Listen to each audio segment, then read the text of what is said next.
দক্ষিণী ও বলিউডের জনপ্রিয় অভিনেত্রী রাশমিকা মান্দানা নতুন বছরের শুরুতেই আলোচনায় এসেছেন। জানা গেছে 2026 সালের শুরুতেই তিনি প্রায় 4,69,00,000 টাকা কর পরিশোধ করেছেন। এই পরিমাণ করের মাধ্যমে কর্ণাটকের কোডাগু জেলার চলতি বছরের সর্বোচ্চ করদাতার তালিকায় শীর্ষে উঠে এসেছেন রাশমিকা। অভিনয় জগতে রাশমিকা পা রাখেন 2016 সালে কিরিক পার্টি সিনেমার মাধ্যমে। এরপর গীত Govindam, Pushpa the rise, animal সহ একের পর এক সুপারহিট সিনেমায় অভিনয় করে তিনি দ্রুত তারকা খ্যাতি অর্জন করেন। গত বছর মাত্র 6টি সিনেমা মুক্তি পেয়েছে তার, যা সমসাময়িক অন্যান্য অভিনেত্রীদের তুলনায় উল্লেখযোগ্য।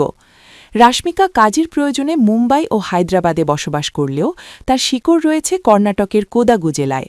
জনপ্রিয়তার সঙ্গে সঙ্গে তার আয় ও সম্পদের পরিমাণও দ্রুত বেড়েছে। বিলাসবহুল গাড়ির বড় সংগ্রহ গড়ে তুলেছেন তিনি। তার গ্যারাজে রয়েছে Mercedes C class, Audi Q3, Range Rover সহ একাধিক দামি গাড়ি। রিয়েল এস্টেটে বিনিয়োগের ক্ষেত্রেও রাশমিকা কার্যকর ভূমিকা রেখেছেন। বেঙ্গালুরুতে প্রায় 4 কোটি রুপি মূল্যের একটি প্রাসাদ সদৃশ বাড়ি এবং মুম্বাইয়ে একটি বিলাসবহুল আবাসন রয়েছে তার। সম্প্রতি জানা গেছে, রাশমিকা মান্দানা দক্ষিণী সিনেমার সর্বোচ্চ পারিশ্রমিক প্রাপ্ত অভিনেত্রীদের একজন। প্রতি সিনেমায় তার পারিশ্রমিক প্রায় 4 কোটি রুপি। বিভিন্ন সূত্রের তথ্য অনুযায়ী তার মোট সম্পদের পরিমাণ এখন 45 কোটি রুপিরও বেশি। শোনা যাচ্ছে, রাশমিকা আগামী ফেব্রুয়ারিতে বিয়ের পিঁড়িতে বসতে পারেন। তার আগেই সর্বোচ্চ কর পরিশোধ করে দায়িত্বশীল নাগরিক হিসেবে দৃষ্টান্ত স্থাপন করেছেন তিনি এবং প্রচুর প্রশংসা কুড়িয়েছেন।